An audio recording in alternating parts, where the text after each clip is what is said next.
Chers amis, bonjour. Alors, j'ai un petit peu de retard, je m'excuse pour mes 3 minutes de retard.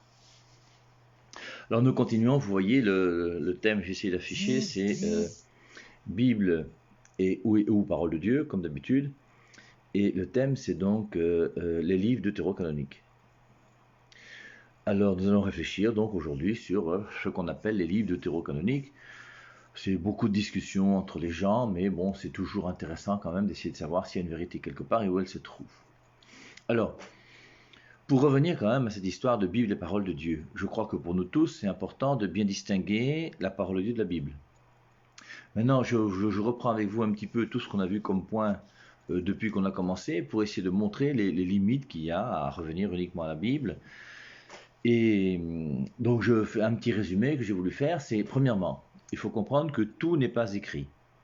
Ce qui montre bien que la parole de Dieu est plus que la Bible.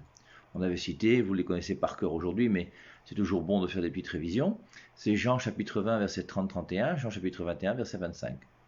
Le Christ a fait en des présents de ses disciples beaucoup d'autres miracles qui ne sont pas écrits dans le livre. Tout ce que le Christ a dit et fait n'est pas dans la Bible, ce qui montre bien que la parole de Dieu est plus que la Bible. Deuxième argument, c'est la tradition orale précède les Écritures. C'est que ce qui est écrit dans la Bible, d'ailleurs tout livre, lorsqu'on écrit un livre, le livre raconte l'histoire de quelqu'un. Quand quelqu'un raconte sa vie, il n'écrit pas le livre avant sa naissance. Il faut d'abord qu'il soit né, qu'il ait vécu, pour qu'il raconte ensuite sa vie. Et quand il raconte sa vie, il raconte ce que lui-même a vécu. C'est des choses qu'il a vécues, qu'il met ensuite par écrit. Et le livre en général, sauf si c'est un livre de romance ou de science-fiction, mais sinon un livre historique, c'est clair, c'est toujours des événements qui sont passés et qu'on a mis ensuite par écrit. Et donc Jésus-Christ, lui, il est venu, il a parlé, c'est donc la tradition orale, il a donné sa parole par orale à ses apôtres, Luc 10,16, celui qui vous écoute m'écoute. Et puis, dans cette tradition orale, eh bien, il y a certaines personnes qui ont écrit, d'autres qui n'ont pas écrit. Alors, on avait vu donc que la tradition orale précède les Écritures, et on avait vu hier rapidement, mais je reprends avec vous Actes chapitre 20, verset 35, et dans Acte 20-35, on avait vu donc un phénomène de tradition dans lequel Saint Paul nous dit quelque chose en désignant ce que Jésus-Christ disait, mais ce n'est pas biblique. Ce n'est pas dans Matthieu, Marc, Luc et Jean. Alors je vous rappelle, Acte 20-35, je vous lis. En tout, je vous ai montré qu'il faut travailler ainsi pour venir en aide aux faibles et se rappeler les paroles du Seigneur Jésus qui a dit lui-même, il y a plus de bonheur à donner qu'à recevoir. Saint Paul nous dit donc que Jésus-Christ disait souvent, il y a plus de bonheur à donner qu'à recevoir. Et quand vous relisez Matthieu, Marc, Luc et Jean, Jésus-Christ n'a jamais dit ça. Paul a pris ça où? Paul a pris ça non pas dans les écrits, mais dans la tradition orale. Et la tradition orale, c'était 2 Thessaloniciens 2,15, où Saint Paul dit... retenez ferme les instructions que vous avez reçues de moi, soit de vive voix, soit par lettre. Ainsi donc, frères, demeurez fermes et retenez les instructions que nous vous avons transmises, soit de vive voix, soit par lettre. Et saint Paul reconnaît qu'il a transmis par oral et par écrit. Et Jésus-Christ n'a transmis que par oral. Et lorsque Jésus-Christ a donné sa parole aux apôtres, les apôtres ont cru, alors qu'il n'y avait pas encore d'écrit. Troisièmement, il y a des écrits de Paul même qui sont perdus. Alors on a vu 1 Corinthiens 5,9, passons maintenant à ce que je vous ai écrit, Colossiens 4,16, Saint Paul dit la lettre que j'ai envoyée à Laodicée, lisez-la aussi chez vous à Colosse, et la lettre que j'ai envoyée chez vous les Colossiens, envoyez-la aussi à Laodicée. Et Saint Paul veut donc que ces lettres circulent, mais cette épître aux Laodicéens est une épître qui n'existe pas puisqu'on ne l'a pas retrouvée. Dans les 13 épîtres de Paul, Romains, Corinthiens, 2 Corinthiens, Galates, Éphésiens, Philippiens, Colossiens, Thessaloniciens, 2 Thessaloniciens, Timothée, 2 Timothée, Tite et Philémon, il n'y a pas l'épître aux Laodicéens. Donc on a perdu les écrits de Paul. Et c'est pas parce qu'on a perdu les écrits de Paul que notre foi diminue. Notre foi ne repose pas premièrement sur la Bible, mais sur la parole de Dieu. Donc, quatrième point, Jésus n'a rien écrit et confie sa parole à ses apôtres. Donc Jésus-Christ, lui, Luc 10,16, il dit aux apôtres, celui qui vous écoute m'écoute. Et il nous montre bien que c'est en écoutant ses apôtres que nous aurons la parole de Dieu. Et c'est pour ça que 1 Timothée 3,15 dira que l'Église est colonne et appui de la vérité. La vérité se trouve dans l'Église et non pas premièrement dans la Bible. La parole de Dieu se trouve premièrement dans l'Église et non pas premièrement dans la Bible. Donc, cinquième point, la Bible n'est pas biblique. Ça aussi, c'est quand même intéressant. C'est quand même intéressant. Alors, La Bible n'est pas biblique. Tous ces gens qui veulent uniquement la Bible, la Bible, la Bible, uniquement la Bible, sont des gens qui oublient que le mot biblique n'est pas biblique. Mais c'est ce que je vous ai dit quand je vous ai dit hier, et je trouve très astucieux, et j'espère que vous tous, vous comprenez la pertinence de la question que je vous pose. Il faut poser à quelqu'un qui n'est pas catholique, il faut lui dire, quand tu dis, prends Matthieu chapitre 16, verset 18 par exemple. Donc, Pierre, tu es Pierre, c'est bien. Prends Matthieu 16, 18. Il prend l'évangile de Matthieu et il ouvre chapitre 16, verset 18. Pourquoi il ouvre l'évangile de Matthieu? Puisque personne, en ne croyant uniquement en la Bible, tous ceux qui pensent que seule la Bible est la parole de Dieu. Dans la Bible, il n'est pas écrit que Matthieu a écrit le premier évangile. Donc ils ne savent pas que le premier évangile a été écrit par Matthieu. Et aucun pasteur protestant ne peut te dire ouvrez l'évangile de Matthieu quand il enseigne que la foi repose uniquement dans les Saintes Écritures. C'est une contradiction. Mais ces contradictions, il y en a plein, j'espère. Et c'est ce qu'on est en train d'essayer de voir ensemble pour que vous puissiez comprendre qu'il faut revenir à l'Église si je veux la vérité. Alors, 5e point, la Bible n'est pas biblique. 2 Timothée 3,16. Alors, c'est le grand passage utilisé par les protestants qu'on a vu hier, non? Pour essayer de justifier que la Bible est la parole de Dieu. C'est 2 Timothée. Toute écriture est inspirée de Dieu et utile pour enseigner, convaincre, éduquer, etc. Alors ça montre bien, ça montre pas, je vous rappelle que la Bible est la parole de Dieu. La preuve c'est que la deuxième épître à Timothée a été écrite peut-être dans les années 80 ou 70, parce que les gens ne sont même pas d'accord avec les dates, mais l'évangile de Jean n'était pas écrit. L'Apocalypse n'était pas écrit. Il y a des livres qui n'étaient pas encore écrits quand on dit dans 2 Timothée 3,16, toute écriture est inspirée de Dieu. Donc toute écriture ne peut pas regarder le Nouveau Testament ni la Bible. Et le mot écriture dans les Saintes Écritures ne désigne jamais la Bible. Je prends l'exemple de Acte 17, parce que c'est l'exemple le plus connu avec lequel on nous casse les pieds tous les jours en disant mais regardez, les chrétiens de Béret sont des vrais chrétiens, ils sont solides, ils sont valables, au moins ils vérifient. Dans les Écritures, ceux-ci avaient de meilleurs sentiments que ceux de Thessalonique, ils reçurent la parole avec beaucoup d'empressement et ils examinaient chaque jour les Écritures pour voir si ce qu'on leur disait était exact. Eh bien les Écritures dont on parle, c'est même, on verra ça aujourd'hui, c'est la Septante. Et la Septante, c'est la première traduction de la Bible ancienne, si vous voulez, de l'Ancien Testament, qui implique les livres deutérocanoniques dont on va parler aujourd'hui. Donc, les chrétiens de Béret avaient dans leur Bible les Écritures qu'ils vérifiaient, les livres deutérocanoniques que nous croyons être inspirés aujourd'hui par Dieu. C'est quand même extraordinaire. Et il est clair que dans les Actes des Apôtres, quand on dit qu'ils vérifiaient dans les Écritures, les Actes des Apôtres ne font donc pas partie des Écritures. Ce qui montre bien que le mot écriture, à chaque fois qu'il est écrit dans la Bible, ne désigne jamais le Nouveau Testament. Et la raison est simple, c'est que le Nouveau Testament est né en l'an 400, comme on l'a vu les jours passés. 6e limite, toujours pour la bonne distinction entre Bible et parole de Dieu, c'est la Bible peut être mal interprétée et par conséquent peut ne plus être la parole de Dieu. Alors, disons, on avait lu 2 Pierre 3,16 que vous connaissez par cœur. Dans les écrits de Paul, il se trouve des passages difficiles à comprendre dont les personnes ignorantes et mal affermies tordent le sens pour leur propre perdition. Et aujourd'hui, je vais vous prendre la deuxième épître de Pierre, chapitre 1, versets 20 à 21.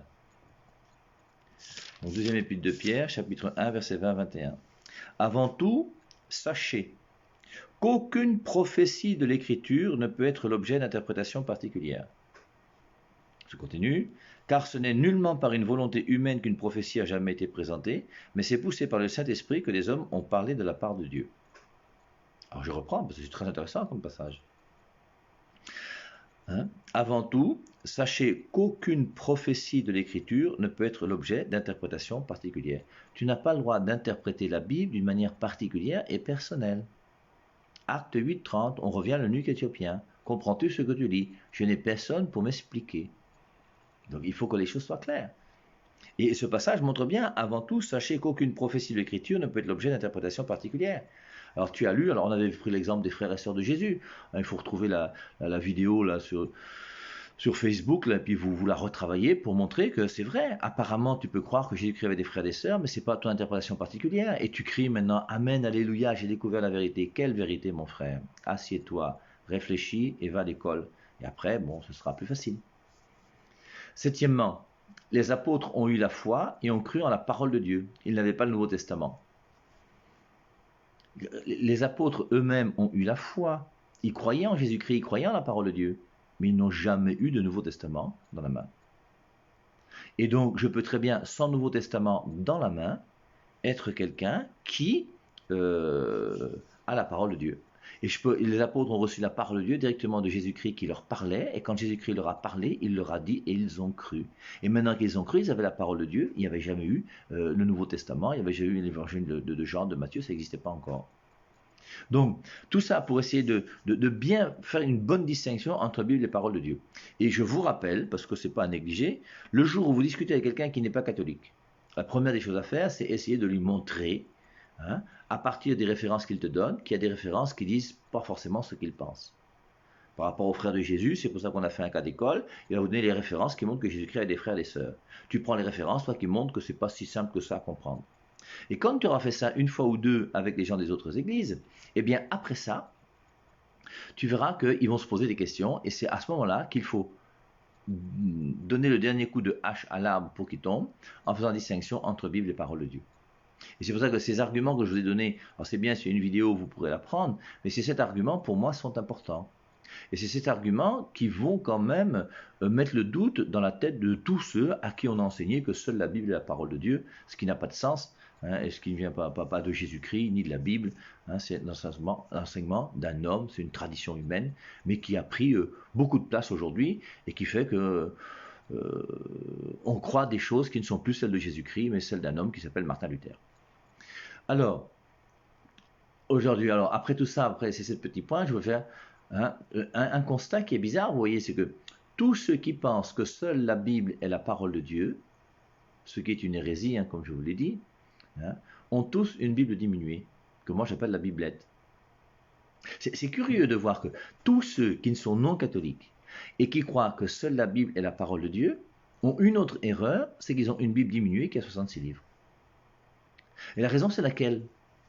On pourrait très bien croire que seule la Bible est la parole de Dieu avec une Bible de 73 livres. Mais non.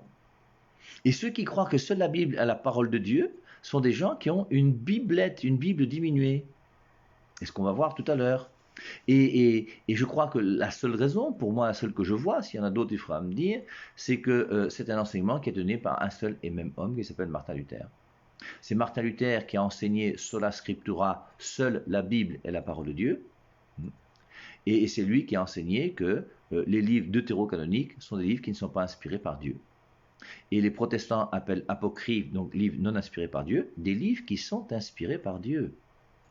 Et après, ils disent qu'ils sont des hommes de Dieu et qu'ils ont l'Esprit Saint.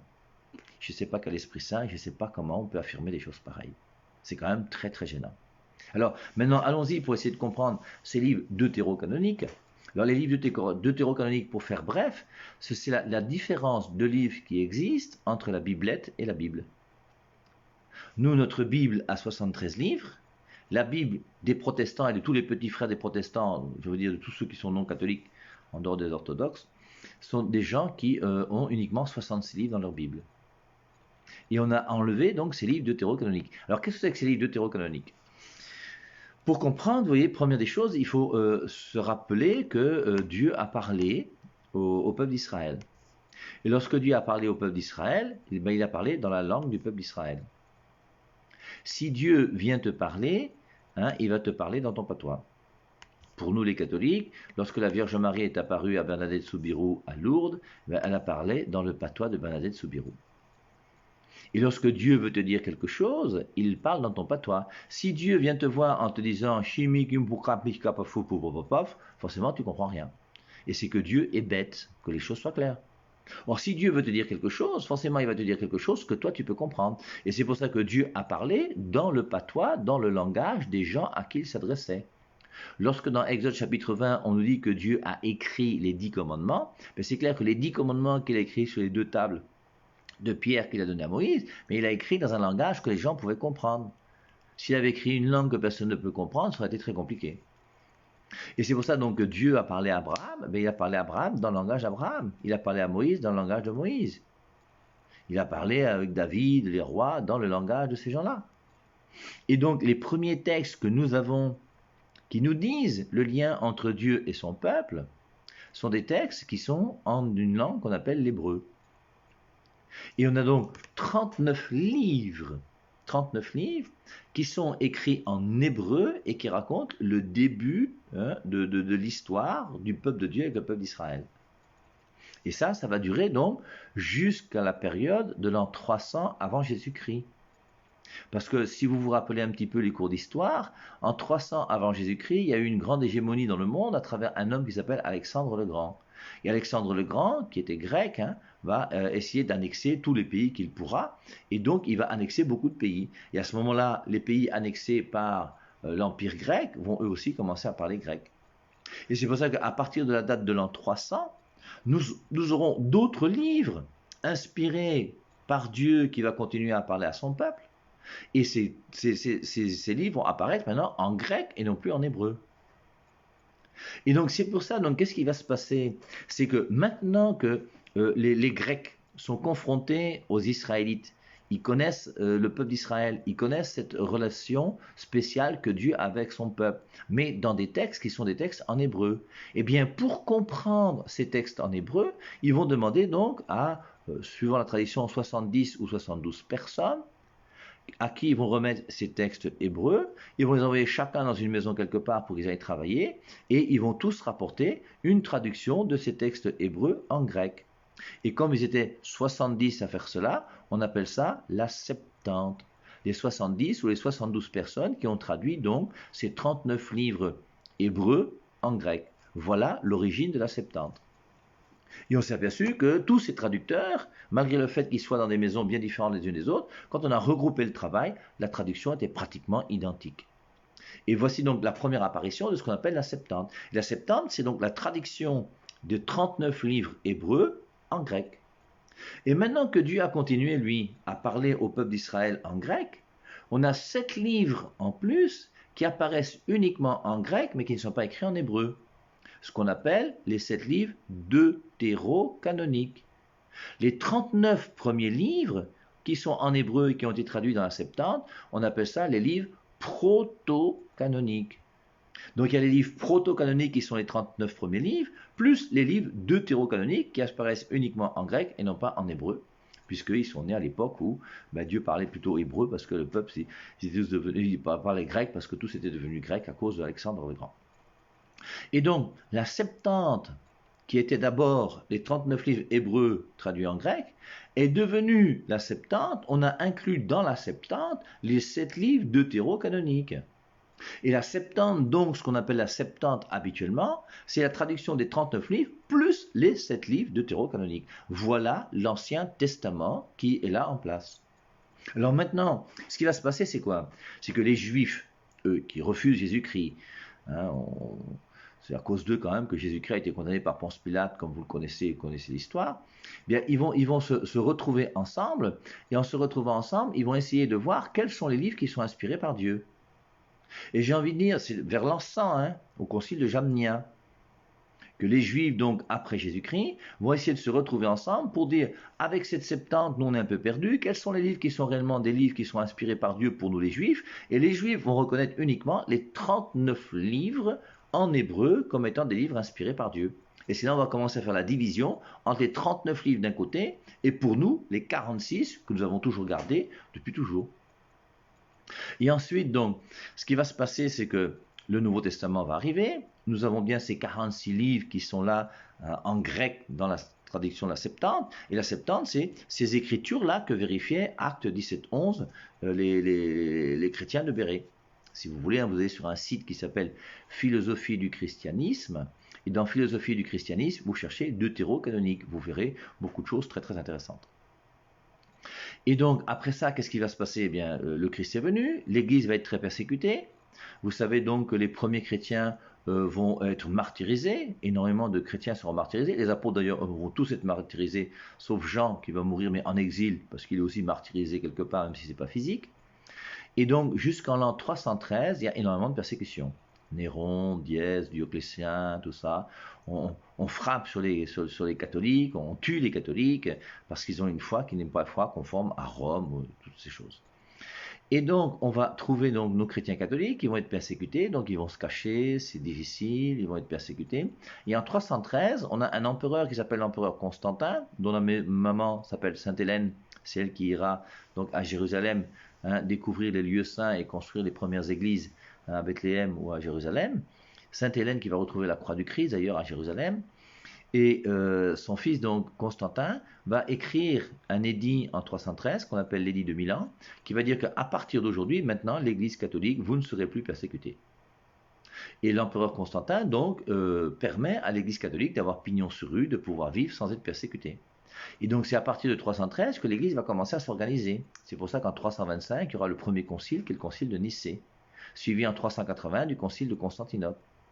Et à travers ces conciles, quand l'Église va réfléchir ensemble pour essayer de mieux comprendre ce qu'est sa foi et, et ce qu'elle doit enseigner, ce qu'elle doit croire et comment elle doit s'organiser, eh bien, on a notre Église qui va aussi commencer à réfléchir sur les livres du Nouveau Testament. Et c'est quelques années avant l'an 400 que l'Église va discerner que dans le Nouveau Testament, il y a 27 livres. L'Église officiellement va nous dire qu'il y a 27 livres quelques années avant l'an 400. Et donc on va discerner parmi les vrais livres les faux livres. On a vu ça l'autre jour. Hein.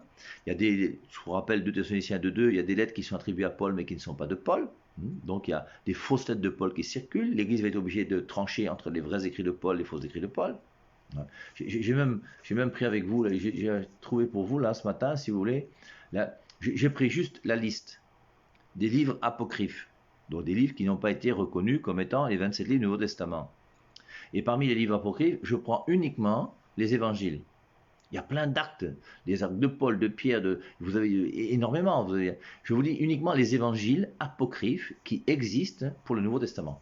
Vous avez l'évangile arménien de l'enfance, vous avez l'évangile de Barnabé, l'évangile de Barthélemy, l'évangile de Gamaliel, l'évangile apocryphe de Jean, l'évangile de Judas, l'évangile de la femme de Jésus, l'évangile de la vérité, l'évangile de Marie, l'évangile de Nicodème, l'évangile selon Pierre, selon Philippe, l'évangile des Égyptiens, l'évangile des Égyptiens grecs, l'évangile du pseudo-Matthieu, l'évangile secret de Marc, l'évangile de Thomas.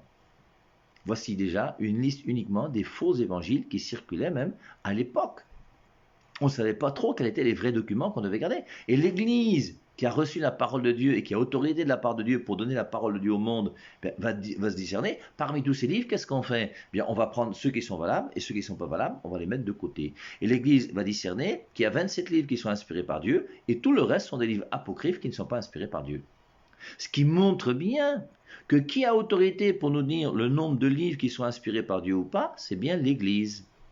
Et quand un chrétien est intelligent, s'il reconnaît que l'Église a eu autorité pour discerner les vrais livres des faux livres pour le Nouveau Testament, mais il reconnaît que pour l'Ancien Testament, c'est aussi l'Église qui a autorité et non pas un homme qui malheureusement s'appelle Martin Luther, qui est à l'origine des protestants et qui est un homme bizarre, qui va commencer à tromper tous ces gens et faire qu'aujourd'hui, plein de gens avec une Bible de 66 livres commencent à nous parler fort, comme si on avait découvert la vérité grâce à Martin Luther.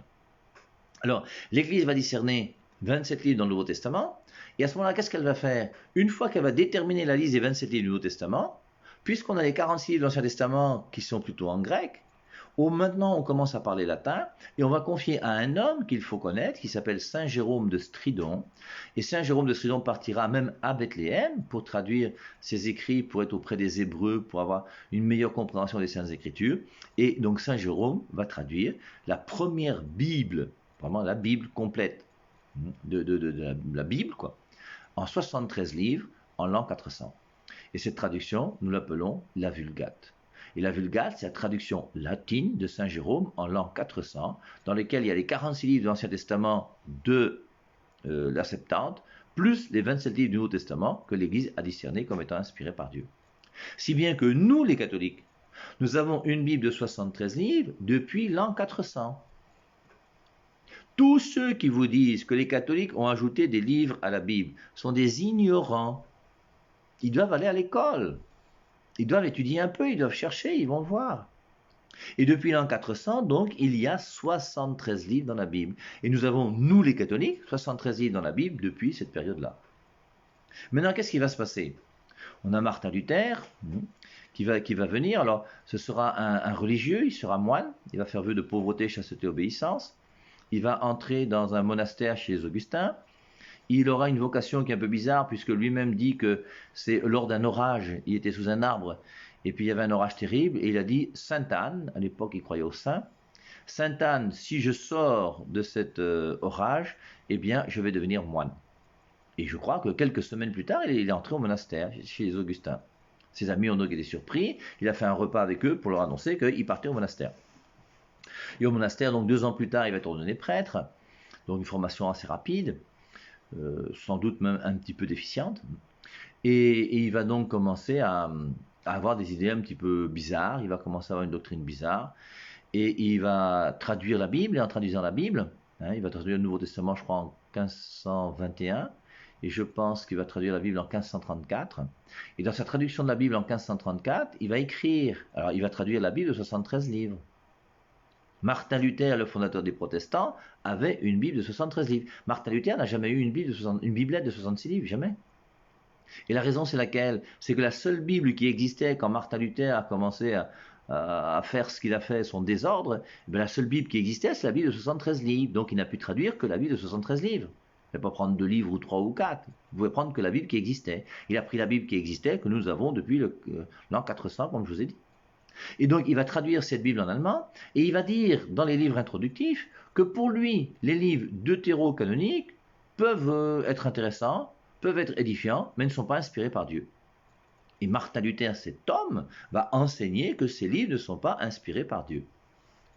Et des gens qui se disent chrétiens vont écouter cet homme pour prendre 7 livres et les jeter à la poubelle. Quelle honte! Quelle honte! C'est abominable.